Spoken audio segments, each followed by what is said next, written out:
अस्सलाम वालेकुम, welcome back. I am Hussain Sajid और आज हम डिस्कस करने जा रहे हैं कंप्यूटर के डिफरेंट कंपोनेंट्स। और स्टार्ट करने से पहले अगर अभी तक आपने मेरा यूट्यूब चैनल को सब्सक्राइब नहीं किया तो इसको जल्दी से सब्सक्राइब कर दें, इंस्टाग्राम पर भी फॉलो कर दें और फेसबुक पेज भी लाइक कर दें ताकि आपको किसी भी किस्म का कोई मसला हो तो आप फेसबुक पेज के थ्रू मेरे से पूछ सकें। और इसके अलावा आप इंस्टाग्राम यूज़र हैं तो आप यहाँ पर भी मेरे से मैसेज करके पूछ सकते हैं। और स्टार्ट करते हैं कंप्यूटर कंपोनेंट्स की बात करते हैं। तो जितने भी कंप्यूटर्स होते हैं उसके जो नेसेसरीज कुछ कंपोनेंट्स होते हैं वो ये क्या कौन कौन से होते हैं कि इनपुट डिवाइसेस होती है, उसमें आउटपुट डिवाइसेस होती हैं, फिर सिस्टम यूनिट आता है, फिर स्टोरेज डिवाइस आती है और कम्युनिकेशन डिवाइसेस आती हैं। ये सारे नेसेसरी पार्ट हैं हर कंप्यूटर के। अगर ये कोई भी इनमें से पार्ट मिसिंग होता है तो कंप्यूटर जो है वो इनकम्प्लीट कंसीडर किया जाता है। तो स्टार्ट करते हैं वन बाय वन इंसानों को। तो सबसे पहले डिस्कस करते हैं कि इनपुट डिवाइसेस क्या होती हैं। सो इनपुट क्या होती है कि जो डेटा और इंस्ट्रक्शन कंप्यूटर को हम देते हैं उसे हम इनपुट कहते हैं। तो हार्डवेयर कंपोनेंट जो इस डेटा को कंप्यूटर में और इस इंस्ट्रक्शन को कंप्यूटर में एंटर करने के लिए यूज किया जाता है उसको हम कहते हैं इनपुट डिवाइस। और कॉमनली इनपुट डिवाइसेस कौन सी हैं? Keyboard, mouse, microphone, scanner, digital camera, PC camera, ये वो तमाम बेसिक इनपुट डिवाइसेस हैं जो कंप्यूटर के अंदर डेटा एंटर करने के लिए हम यूज करते हैं। कीबोर्ड हम क्यों यूज करते हैं? ताकि हम टेक्स्ट टाइप का डेटा टाइप करके कंप्यूटर के अंदर डेटा एंटर कर सकें। इसके अंदर हम क्या टाइप कर सकते हैं? अल्फ़ाबेटिक डेटा हम एंटर कर सकते हैं। और ये जो कीबोर्ड होता है इसके ऊपर अल्फ़ाबेटिक कीज होती हैं, न्यूमेरिक नंबर्स की कीज होती हैं और कुछ एक्स्ट्रा कीज होती हैं लाइक फंक्शन कीज और arithmetic keys, plus minus multiply और कॉमा वगैरह, इस तरह की एक्स्ट्रा कीज होती हैं ताकि हम different type of data computer में एंटर कर सकें। फिर दूसरी जो इनपुट डिवाइस होती है माउस होती है। माउस क्या है? ये पॉइंटिंग डिवाइस है। It controls the pointer on the screen. Screen पर ये पॉइंटर कंट्रोल करता है। आपको ये मेरा येलो कलर का पॉइंटर मूव करता हुआ नजर आ रहा होगा, तो ये क्या है? ये पॉइंटर है और माउस इसको कंट्रोल कर रहे हैं। ठीक है, मैंने किसी इशारे पॉइंट को किसी एक स्क्रीन के ऊपर किसी हिस्से को पॉइंट करना हो, उसकी तरफ इशारा करना हो, तो मैं इसकी तरफ इसको यूज करते हुए वहां पे इशारा करता हूँ और वहां पे क्लिक करके अपना कोई ना कोई एक्शन परफॉर्म कर सकता हूँ। तो ये जो है यूजर जो है वो इंस्ट्रक्शंस देता है कंप्यूटर को इस माउस को इस्तेमाल करते हुए। और इसके ऊपर डिफरेंट बटन्स होते हैं और इसके मल्टीपल फंक्शंस भी होते हैं। इसकी कैटेगरीज भी अब तो बड़ी एडवांस लेवल की माउस की आ चुकी हैं। गेमिंग माउस बहुत ही ज़्यादा एडवांस हो चुकी हैं। फिर माइक्रोफोन यूज किया जाता है ताकि आप कंप्यूटर के अंदर अपनी वॉइस को एंटर कर सकें। वॉइस क्या है? कि एक आपका ऑडियो डेटा है, उसे भी कंप्यूटर में इंसर्ट करने के लिए हम माइक्रोफोन्स को यूज करते हैं। फिर स्कैनर आता है। स्कैनर क्या होता है? कि आपका जो प्रिंटेड टेक्स्ट होता है या पेपर के ऊपर जितने भी प्रिंटेड चीजें होती हैं उस पर टेक्स्ट हो सकता है, उस पर डिफरेंट इमेजेस ग्राफिक्स हो सकते हैं, तो ये उसको रीड करता है स्कैनर जो है। कि ये एक ऐसी इनपुट डिवाइस है जो प्रिंटेड चीजों को पेपर से रीड करता है, यानी उसकी पिक्चर लेता है, कॉपी बनाता है और फिर उसको जो उसका रिजल्ट होता है उसका उसे ये डिजिटल फॉर्म में ट्रांसलेट करता है। यानी आपके पेपर की चीज की इमेज लेके कंप्यूटर के अंदर कॉपी कर देता है, वहां पर सेव कर देता है। तो ये हार्ड फॉर्म से चीज को डिजिटल फॉर्म में कन्वर्ट करता है। कोई भी चीज जो कंप्यूटर के अंदर चीज हमें नजर आ रही है उसे हम डिजिटल फॉर्म कहते हैं। ठीक है, तो फिर इसी तरह से डिजिटल कैमरा होता है। ये क्या करता है कि ये हमारी पिक्चर्स लेता है और उसको डिजिटल फॉर्म में स्टोर कर देता है। तो वो डिजिटल इमेजेस या उनको हम फोटोज कहते हैं, डिजिटल फोटोज में कन्वर्ट करता है किसी भी चीज की पिक्चर लेकर। तो स्कैनर और ये दोनों देखने में तो सेम काम कर रहे हैं, लेकिन जो है स्कैनर जो है ये पूरा उसको स्कैन करके डायरेक्टली कॉपी कर देता है।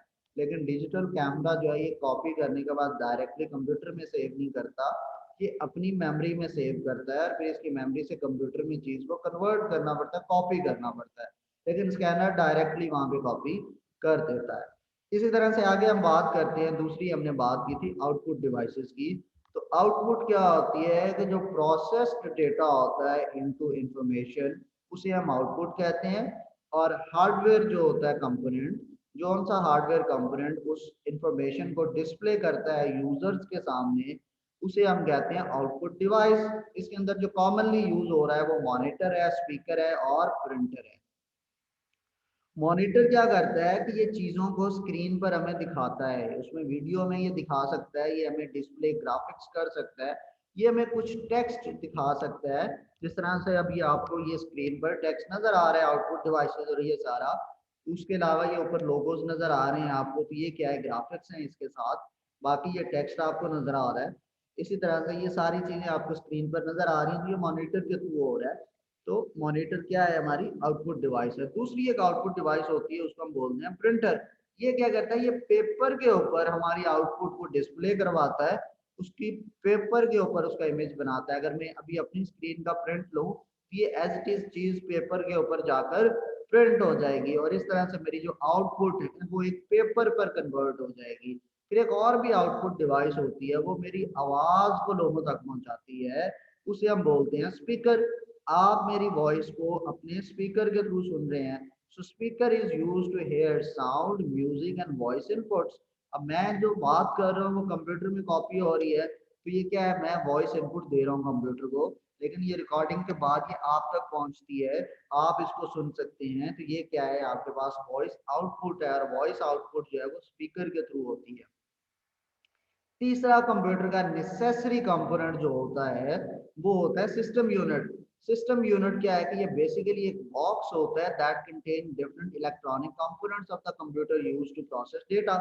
कि डेटा को प्रोसेस करने वाले कंप्यूटर के डिफरेंट इलेक्ट्रॉनिक कंपोनेंट्स जो होते हैं वो सिस्टम यूनिट के अंदर होते हैं। हम जो होते हैं, हम समझते हैं कि जो हम बॉक्स लाते हैं डेस्कटॉप या टावर केस वाला, उसे हम सीपीयू का नाम देते हैं। वो बेसिकली सीपीयू नहीं होता, उसको हम बोलते हैं सिस्टम यूनिट। वो सिस्टम यूनिट होता है, उसके अंदर डिफरेंट कंपोनेंट्स होते हैं, और हर कंप्यूटर सिस्टम का सिस्टम यूनिट होना जरूरी है।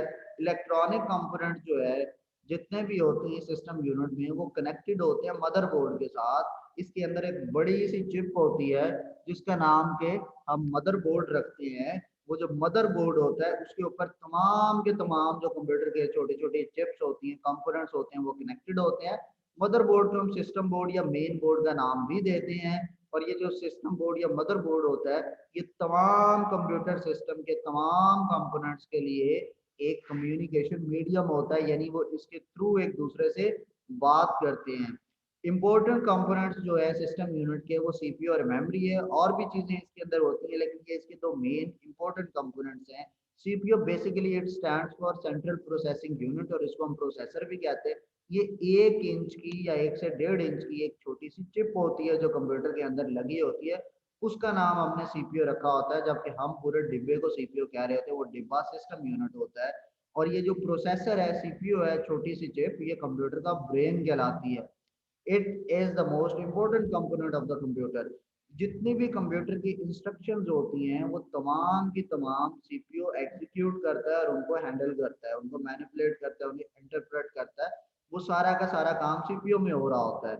नंबर्स को ऐड करना है सीपीयू में होगा, चीजें कॉपी होनी है सीपीयू के थ्रू होंगी, कोई भी काम करवाना है सीपीयू इंस्ट्रक्शन देगा तो होगा। सीपीयू बंद हो जाए तो कोई भी काम आप नहीं कर सकते, और कंप्यूटर जो है सीपीयू के बगैर काम नहीं कर सकता। इंसान का भी दिमाग जो है वो डेड हो जाए तो इंसान वहीं पे खत्म हो जाएगा।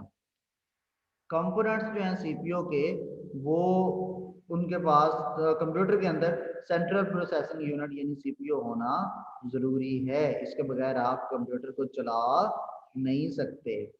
मेमोरी, हार्डवेयर कंपोनेंट जो कि डेटा को टेम्परेरीली स्टोर करता है, उसे हम मेमोरी कहते हैं। और मेमोरी, या इसको हम प्राइमरी या मेन मेमोरी भी कहते हैं, या ये रैम जो आपने सुना होगा। अब डेटा कंप्यूटर में दो तरह से स्टोर होता है। एक होता है जब तक कंप्यूटर ऑन है डेटा जो है, जैसे ही कंप्यूटर बंद होगा वो डेटा डिलीट हो जाएगा, उसको हम बोलते हैं टेम्परेरी डेटा। टेम्परेरीली वो डेटा सेव हुआ था। और दूसरी टाइप का डेटा है कि आपने कंप्यूटर ऑफ किया, कुछ दिनों के बाद दोबारा ऑन किया और वो डेटा कंप्यूटर में मौजूद था, वो परमानेंट डेटा था। तो टेम्परेरी डेटा जब हमने स्टोर करना हो तो हम मेमोरी में स्टोर करते हैं। परमानेंट डेटा जब आपने स्टोर करना हो तो उसको हम स्टोरेज के अंदर सेव करते हैं। स्टोरेज डिवाइसेस, आप मेरे चैनल के ऊपर जाकर इसकी वीडियोस आप देख सकते हैं। स्टोरेज डिवाइसेस की मैंने वीडियोस अपलोड की हुई हैं, या आप प्लेलिस्ट में जाएं और प्लेलिस्ट के अंदर कंप्यूटर 111 की प्लेलिस्ट होगी, आप उसके अंदर जाकर, ये कंप्यूटर 111 है, और इसके अंदर जाकर आप देख सकते हैं स्टोरेज की वीडियोस। ये आप देख सकते हैं, मैं आपको भी दिखा देता हूँ। ये यहाँ से ये जो थर्ड वीडियो आपके पास ये नज़र आ रही है कि स्टोरेज मीडियम क्या होता है, ठीक है। और फिर है हमारे पास स्टोरेज डिवाइसेस क्या होती हैं, मैग्नेटिक डिवाइस स्टोरेज है, ये डिफरेंट इसके अंदर कैटेगरीज आ रही हैं स्टोरेज की, तो आप यहाँ से देख सकते हैं चीज़ें, ठीक है। और मेमोरी क्या है, बेसिकली एक इलेक्ट्रॉनिक चिप है जो मदरबोर्ड के ऊपर अटैच की जाती है। It is use to store input data before processing. It also store processed data after processing until the data is sent to the output device। यानी क्या होता है, डेटा सबसे पहले जाता है रैम के अंदर मेमोरी में, फिर मेमोरी से वो प्रोसेसिंग में जाता है, प्रोसेस होने के बाद फिर वो मेमोरी में वापस आता है, और मेमोरी के बाद फिर वो आपको स्क्रीन पर डिस्प्ले होता है, या आपको स्पीकर पर उसकी आवाज़ सुनाई देती है, या फिर वो आपको प्रिंटर के ऊपर वो चीज़ प्रिंट हो जाती है। इस मेन मेमोरी को हम वोलेटाइल मेमोरी भी कहते हैं, क्योंकि जैसे ही कंप्यूटर ऑफ होता है डेटा डिलीट हो जाता है। दूसरी टाइप की मेमोरी होती है स्टोरेज, और जो हार्डवेयर हम स्टोरेज के लिए यूज करेंगे उसे हम स्टोरेज डिवाइस का नाम देते हैं।